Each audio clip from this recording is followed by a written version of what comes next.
berdirinya Kesultanan Bacan adalah suatu kerajaan yang berpusat di Pulau Bacan, Kepulauan Maluku, Indonesia, yang muncul dengan perluasan perdagangan rempah-rempah di akhir abad pertengahan.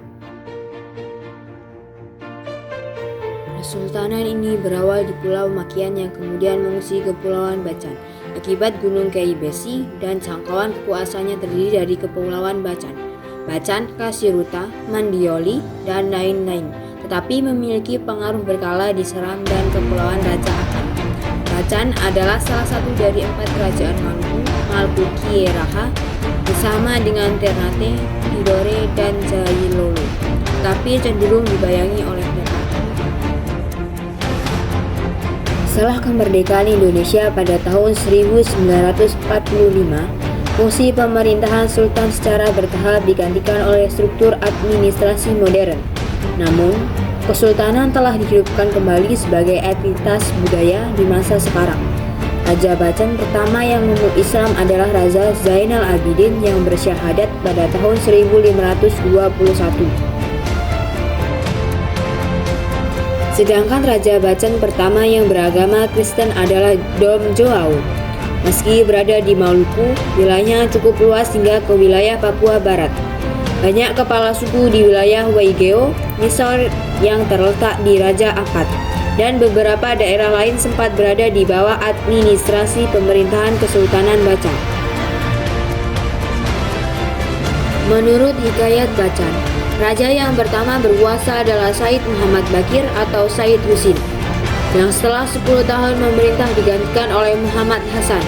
Selanjutnya, tahta kerajaan diberikan kepada putranya, yakni Kolona Sida Hasan.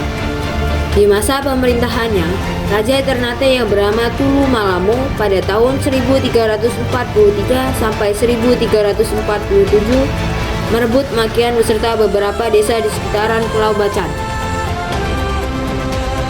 Dengan bantuan Tidore, Sida Hasan merebut kembali daerah Makian. Selanjutnya, tidak diketahui nama-nama raja yang memerintah Bacan. Barulah pada 1522 muncul nama Zainal Abidin yang disebut sebagai Raja Bacan yang pertama memeluk agama Islam.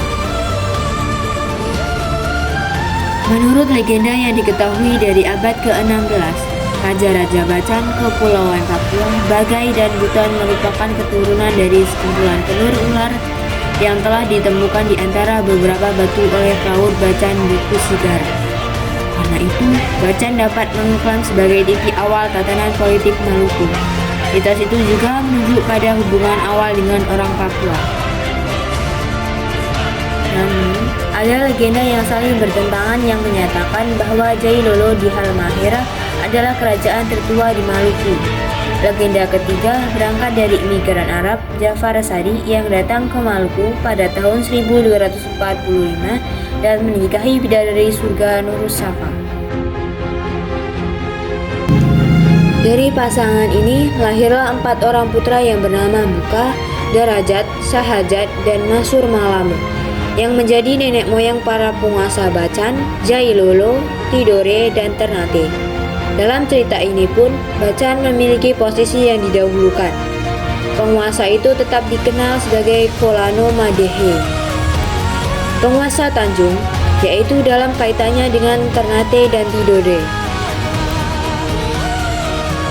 Masa kejayaan Kesultanan Bacan terjadi pada masa pemerintahan Kolona Sida Hasan ketika ia memindahkan pusat kekuasaan dari Makian ke Bacan. Kolona Sida Hasan berhasil memperluas wilayah kekuasaan Bacan, terutama di pulau-pulau di Halmahera Selatan. Kesultanan Bacan juga memiliki kekuatan ekonomi yang besar karena komoditas seperti yang dihasilkan di Pulau Bacan dan Makian. Tingginya harga jengkih mendorong kesultanan untuk menerapkan kebijakan monopoli, yaitu mengontrol jalannya transaksi perdagangan.